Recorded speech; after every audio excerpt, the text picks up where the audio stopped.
Namaste. Today I want to talk about an important aspect of sadhana which is related to the path of maybe devotion and dhyana, bhakti and dhyana, and has taught mostly from Ramana Maharshi's non-duality approach. Many of us think that all that Ramana Maharshi taught was this self-inquiry or at the most some contemplation from the Advaitic point of view.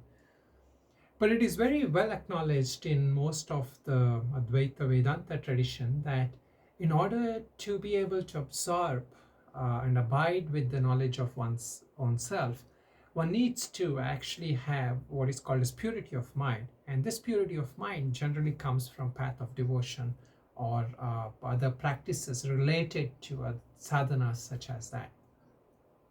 Now, it is ideal if one can actually go directly to doing what is called as nirguna bhakti, or like this complete absorption in one's own self, a kind of a superior form of devotion. On one side, it may not seem right to qualify it as superior, but yet in line with one's inclination towards certain sadhanas, it might actually seem that the path of self-knowledge, the one practices that leads one directly to self-knowledge, is ideal. But yet, once one has certain notion or one has some conviction of that one's own true nature, then it is actually easier to be able to do any sadhana and have that idea that that specific sadhana is done to accomplish certain specific outcome. So in order to be able to directly have a cause-effect relationship, which sadhana still works in that spectrum of cause-effect relationship, as compared to self-knowledge, which does not have that kind of cause-effect relationship. But in order to do sadhana so that one qualifies for the self-knowledge, one can actually take up this any kind of path of devotion and be able to do it wholeheartedly, but yet with that understanding that that one wants to be able to realize one's own self, or one wants to have the nature and have the direct experiential and realization of awareness or consciousness. Now let's coming back to Ramana Maharshi's teachings on this. Now in Upadesha Sara, Ramana Maharshi first starts off speaking about different sadhanas, and he talks about the path of devotion, and also he talks about the Japa as part of dhyana or meditation. Now in this, he gives a certain gradation, and that is what I want to qualify and talk about today.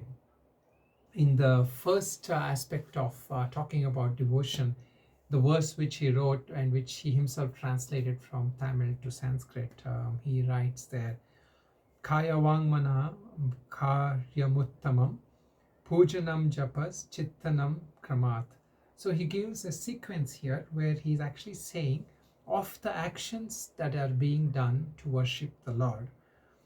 The first one is related to the body. It's a body-based action.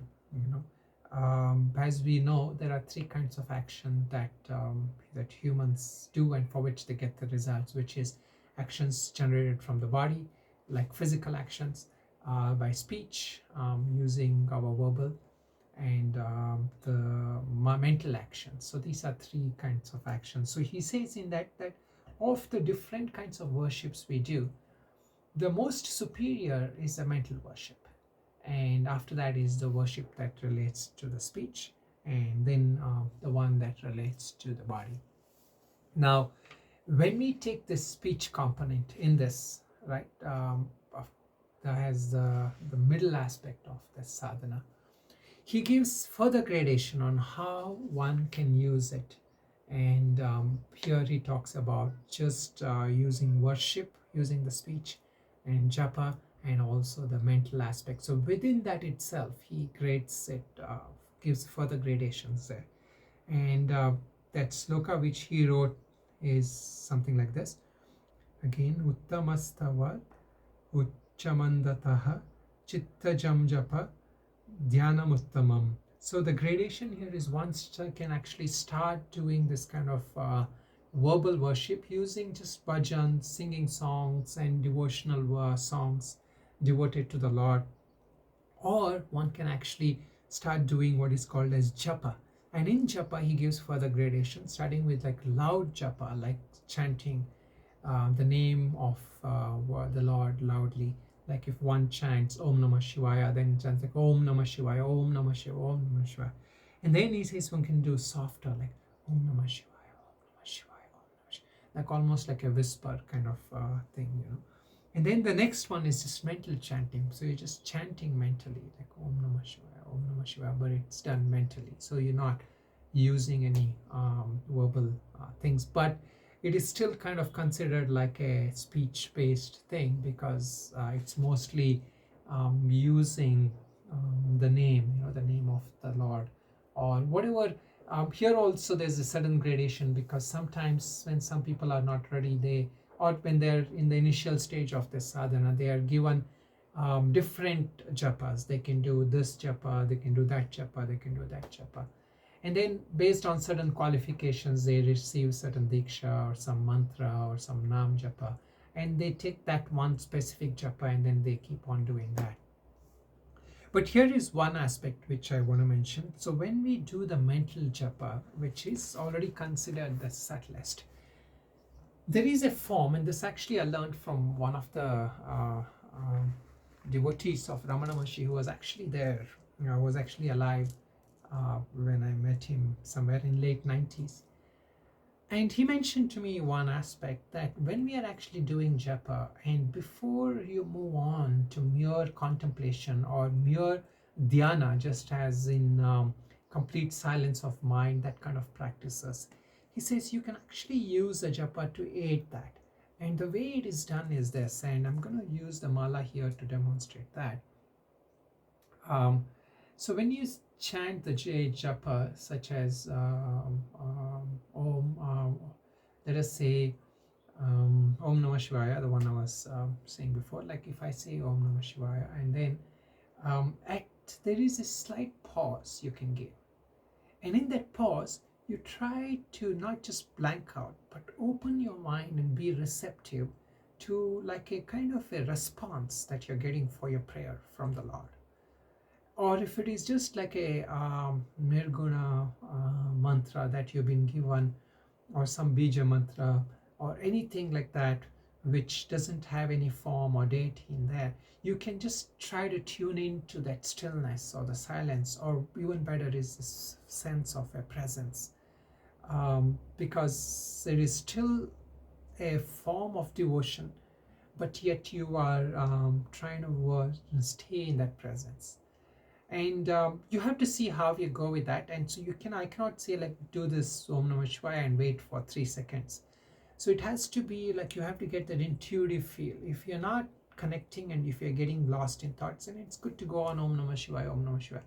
But if you're connecting deeper, then you can take longer, like Om Namah Shivaya, Om Namah Shivaya, Om Namah Shivaya.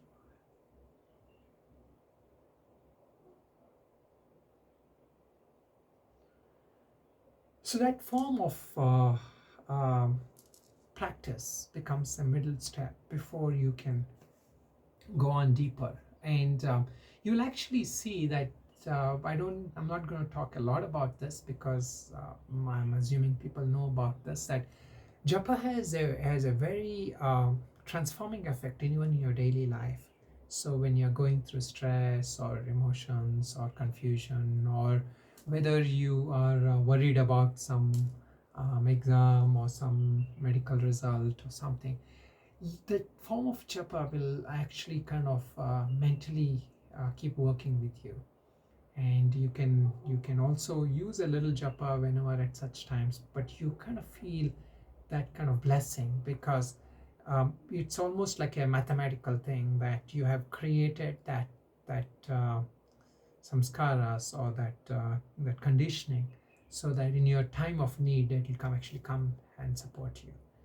And so you'll actually see that a lot of people who are young or who start on the path, initially in traditional paths, they're given japa to do that, because it is the easiest way. But what is also interesting is, like, even those who take to sannyas or whatever, they are given some form of japa, but of course it's a different kind of japa, and it is done if one is not able to abide in that knowledge. But it is still, even at the highest stage, that aspect of japa continues to be effective for one in all ashramas or at all stages of their spiritual evolution. So I hope you enjoy this, and that may your practice be fruitful. Om Namo Bhagavate Ramanaya.